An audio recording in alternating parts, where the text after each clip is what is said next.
28 जानेवारी 2026 हा दिवस महाराष्ट्राच्या राजकीय इतिहासातील एक अत्यंत दुर्दैवी आणि काळा दिवस ठरलाय. बारामती विमानतळावर उतरताना झालेल्या भीषण विमान अपघातात राज्याचे ज्येष्ठ नेते आणि उपमुख्यमंत्री अजित पवार यांच्यासह 5 जणांचा अंत झाला. नागरी विमान वाहतूक महासंचालनालयाने म्हणजेच DGCAने या संदर्भात एक अधिकृत निवेदन प्रसिद्ध केलंय. त्यातून अपघातापूर्वीच्या त्या थरारक आणि दुर्दैवी मिनिटांचा संपूर्ण घटनाक्रम समोर आलाय. हा घटनाक्रम नेमका काय आहे, DGCAने काय सांगितलंय, जाणून घेऊया या व्हिडिओच्या माध्यमातून.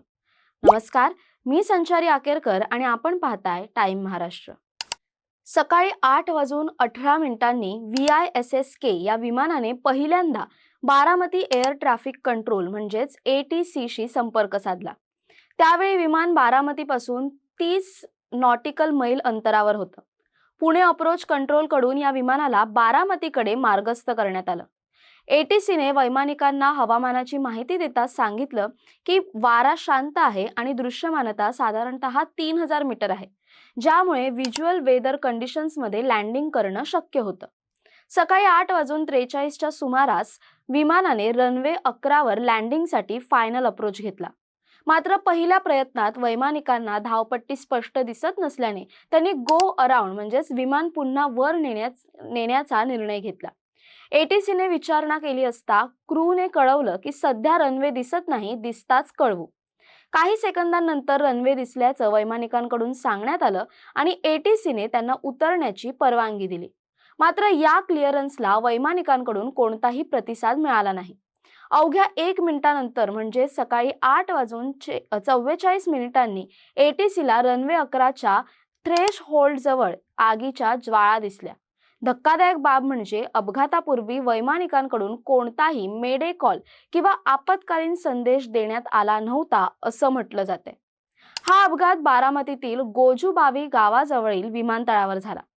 हे विमानतळ 1996 पासून प्रामुख्याने पायलट ट्रेनिंग आणि लहान विमानांच्या वाहतुकीसाठी वापरले जातं. प्राथमिक माहितीनुसार रनवे 11च्या आधी एक खोलगट भाग आहे. विमान उतरत असताना याच भागात काहीतरी तांत्रिक बिघाड किंवा अंदाज चुकल्याने विमान कोसळलं असावं असा प्राथमिक अंदाज आहे. विमानाचे अवशेष धावपट्टीच्या डाव्या बाजूला विखुरलेल्या अवस्थेत आणि जळालेल्या स्थितीत आढळून आले. या अपघाताचा सखोल तपास आता एअरक्राफ्ट ॲक्सिडेंट इन्व्हेस्टिगेशन ब्युरो म्हणजेच AAIB कडे सोपवण्यात आलाय. ज्या विमानातून अजित पवार प्रवास करत होते ते लिअरजेट 45XR या प्रकारचं बिझनेस जेट होतं. कॅनेडियन कंपनी बॉम्बार्डियरने तयार केलेलं हे विमान मध्यम आकाराचं असून त्यात 2 शक्तिशाली हनीवेल टर्बोफॅन इंजिन बसवलेले असतात. हे विमान साधारण 4000 किलोमीटर पर्यंत नॉनस्टॉप प्रवास करू शकतं आणि छोट्या धावपट्टीवर उतरण्याची याची क्षमता असल्याने खासगी प्रवासासाठी याला पसंती दिली जाते.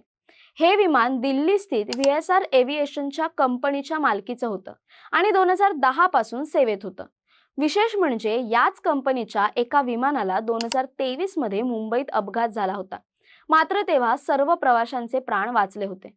या भीषण अपघातात विमानाने पेट घेतल्याने कोणालाही वाचवता आलं नाही. अपघातात 5 जणांचा मृत्यू झाला.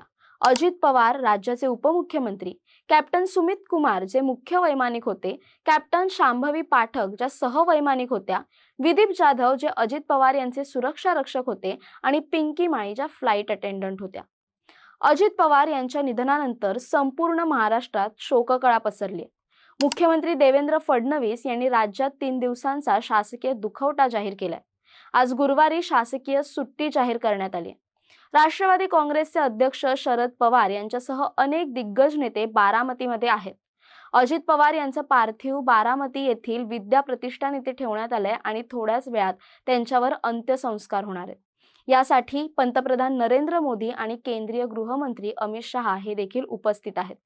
खरंच अजित पवार यांच्या जाण्याने महाराष्ट्राच्या राजकारणात एक पोकळी निर्माण झाली जी कधीही भरून निघणार नाही.